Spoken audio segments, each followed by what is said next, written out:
Hi guys, welcome back to my channel super kids autism world. So ये video थोड़ा सा different है। ये वीडियो है कि बहुत सारे पेरेंट्स के मन में ये टॉपिक आता होगा जो कि जिनके बच्चे ऑटिस्टिक हैं कि एक्चुअली में ऑटिज्म किस वजह से होता है, इसके क्या कॉजेज हैं, ये ऑटिज्म क्या होता है, सिम्टम्स क्या होते हैं। इसका वीडियो मैं ऑलरेडी पोस्ट कर चुकी हूँ। अगर आपने नहीं देखा है तो आप जाके वो वीडियो जरूर देख सकते हैं, उसका लिंक मैं डिस्क्रिप्शन बॉक्स में डाल दूंगी। तो कॉजेस क्या होते हैं, ये बहुत ही बड़ा टॉपिक है अगर हम इसको गौर से देखें, क्योंकि आज तक मैं भी इस चीज में बहुत कंफ्यूजिंग रही हूँ कि ये बच्चों को क्यों होता है। कई चीजों में ये ब्लेम गेम हो जाता है, कई बार पेरेंट्स पे डाल देते हैं। किसी को बोलते हैं ना कि अगर आपका बच्चा ऐसा है क्योंकि आप में ही कोई कमी होगी। वीडियो मैंने इसलिए ही आज बनाने की सोची जिससे कि मैं थोड़ी सी क्लैरिटी दे सकूं, थोड़ा सा आपको बता सकूं, या जितने मैंने अलग अलग डॉक्टर से बात करी है, उन्होंने जो जो बातें मुझे बताई हैं उन चीजों को मैंने अपने ध्यान में रखकर ये वीडियो मैंने बनाई है। बेसिकली ऑटिज्म के कॉजेज आप गूगल करेंगे ना, आपको इतने कॉजेज बता देंगे, और कई बार आप गूगल करेंगे, इंटरनेट पे सर्च करेंगे, आपको बताएंगे कि इसका कोई कॉज आज तक बता ही नहीं पाया है, जो कि एक्चुअली में रियलिटी है। हर बच्चे का कॉज डिफरेंट होता है, हर बच्चे की परिस्थिति डिफरेंट होती है कि वो ऑटिस्टिक क्यों है। मैं अपना आपको बता सकती हूँ कि मुझे क्या लगता है कि मेरे बच्चे को ऑटिज्म क्यों है। स्टार्टिंग में जब मैंने इसके बारे में रिसर्च किया तो मुझे ये बहुत लोगों ने बोला, बहुत डॉक्टर्स ने बोला कि ये जेनेटिकली भी होता है, हेरिडिटी भी होता है। तो बेसिकली अगर मैं सब चीजों को मिलाऊं तो ये तीन बेसिस पे होता है, एनवायरमेंटल, बायोलॉजिकल और जेनेटिक्स या हेरिडिटी फॉर्म में। पहला होता है एनवायरमेंटल कॉज। ठीक है, एनवायरमेंटल कॉज क्या होता है ऑटिज्म में, मतलब कि बच्चा पैदा होने से पहले ड्यूरिंग प्रेगनेंसी अगर आपने कोई इन्फेक्शन, मदर में कोई ऐसे एक्सपोजर हो गया उनका केमिकल्स में, या फिर कुछ इन्फेक्शन हो गया। कई बार होता है हम लोग उनको कुछ कोल्ड वगैरह हो जाता है, तो हम लोग नॉर्मल एक डॉक्टर्स के पास जाके, फिजिशियंस के पास जाके मेडिसिन ले लेते हैं ड्यूरिंग प्रेगनेंसी। कुछ एंटीबायोटिक्स होती हैं, कुछ मेडिसिन होती हैं जो हमें हमारी प्रेगनेंसी में दिक्कत दे देती हैं, राइट। तो कुछ ऐसी मेडिसिन होती हैं जो कि बच्चे का डेवलपमेंट, ब्रेन डेवलपमेंट रोक देती हैं।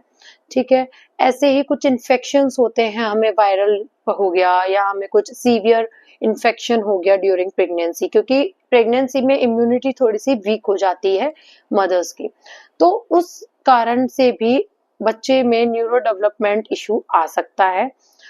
उसके साथ साथ होता है कि स्ट्रेस प्रेगनेंसी के दौरान, ऐसे बोला जाता है कि स्टार्टिंग के जो 3 मंथ्स होते हैं वो बच्चे को बनने में, मिडिल के जो 4 to 6 मंथ्स होते हैं, like fourth month, fifth and six month, ये बच्चे को फूड एंड न्यूट्रिशन जो हम खाते हैं वो बच्चे में पहुंचाने में, एंड लास्ट के जो 3 मंथ्स होते हैं वो बच्चे का ब्रेन डेवलपमेंट में या फिर बॉडी पार्ट्स डेवलपमेंट में, बच्चे की ग्रोथ में ओवरऑल बहुत फायदा करता है। सो बेसिकली ये होता है कि अगर mother during pregnancy, specially last के 3 महीने के जो होते हैं उसमें बहुत ज्यादा स्ट्रेस में है, एंजाइटी हो रही है, स्ट्रेस में चले गई, बहुत ज्यादा इमोशनल हो गई है ना, बहुत ज्यादा सैड रहती है, तो वो भी बच्चे पे असर करता है। मदर्स को कोई इश्यू आ जाए, जैसे कि आपने खूब ज्यादा ऑयल, लड्डू, घी खा लिया तो आपको ओबेसिटी ना हो जाए।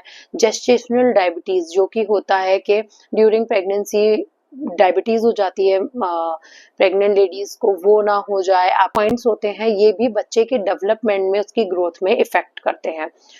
अच्छा, ये हो गया ड्यूरिंग प्रेगनेंसी। एक होता है आफ्टर द डिलीवरी। ये बहुत इंपॉर्टेंट चीजें होती है। जैसे कि आपका जैसे बेबी हुआ है उसको जॉन्डिस अगर हो जाता है सीवियर, तो वो एक मैटर करता है। प्लस आपका बच्चा पैदा होते ही रोया कि नहीं रोया, फर्स्ट क्राई कितना टाइम लेने के बाद, लाइक जस्ट आफ्टर बर्थ बच्चे ने रोया कि नहीं रोया, एट द बच्चे की ऑक्सीजन लेवल ड्रॉप तो नहीं हुआ, उसकी हार्ट बीट ड्रॉप तो नहीं हो गई, सिजेरियन क्यों हुआ, उसका रीजन क्या है, क्योंकि सिजेरियन मेनली इमरजेंसी केसेस में ही होते हैं, तो अगर उसका रीजन क्या है बेसिकली, ठीक है, तो ये बहुत इंपॉर्टेंट होते हैं। आपके बच्चे को न्यूट्रिएंट तो नहीं है, बच्चे को जो दूध मिलता है या फिर वो चाहे पाउडर फॉर्म में हो या मदर्स मिल्क हो, वो बच्चे को कम तो नहीं मिल रहा है, बच्चे का वेट गेन प्रॉपर हो रहा है या नहीं हो रहा है। अगर बच्चे का वेट गेन नहीं हो रहा है तो फिर भी इफेक्ट करता है बच्चे की ग्रोथ में, एंड वो डायरेक्टली या इनडायरेक्टली उसके ब्रेन तक इफेक्ट जरूर देता है। होता है बच्चे में विटामिन डेफिशिएंसी।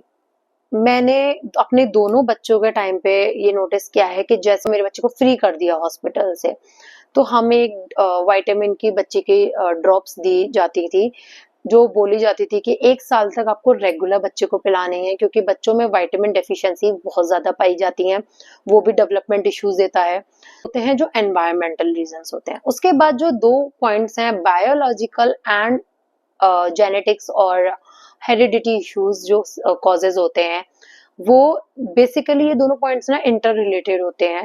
इसका मतलब या बायोलॉजिकल मत का मतलब ये होता है कि अपने पेरेंट्स से या अपनी फैमिली मेंबर्स से अगर बच्चा जीन्स में, क्योंकि जीन्स जो मदर फादर के होंगे वो उनको उनके मदर फादर से मिलेंगे, राइट, तो एक ट्री होता है, फैमिली ट्री, उसमें अगर कोई ऑटिस्टिक है या न्यूरो इशू है, किसी को साइकोलॉजिकल इशू है या कुछ भी है, तो वो बच्चे में ट्रांसफर होने के चांसेस काफी होते हैं। इनफैक्ट ये स्टडीज में पाया गया है 60 to 80%, जो कि अप टू 90% हो गया है अब, चांसेस हैं बच्चे के ऑटिस्टिक होने में अगर आपके फैमिली में ये केस है।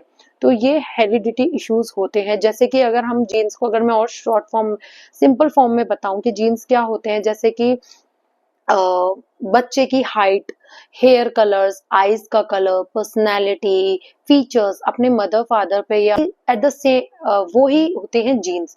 तो वो जीन्स जैसे फिजिकल अपीयरेंस होती है, एट द सेम टाइम वही जीन्स होते हैं जो कि आपकी ग्रोथ को भी इफेक्ट करते हैं। अगर बच्चे की हाइट आपकी फैमिली पे गई है तो उसका न्यूरो डेवलपमेंट भी आपकी फैमिली पे जा सकता है या फिर एक मदर फादर पे भी जा सकता है। अब इस पे ये डिबेट हमेशा से रही है कि मदर पे से हो गया, फादर से हो गया, तो इसका वीडियो मैं नेक्स्ट टाइम जरूर पोस्ट करूंगी कि ये बेसिकली होता क्या है, जीन्स हेरिडिटी क्या होता है, उसको ऑटिज्म से कैसे लिंक करते हैं। वीडियो है, अगर आपको मेरा चैनल अच्छा लगे then please subscribe to my channel, और अगर आपको मेरा ये वीडियो अच्छा लगे so please like, share and comment down below for any suggestions और एनी मोर क्वेश्चंस।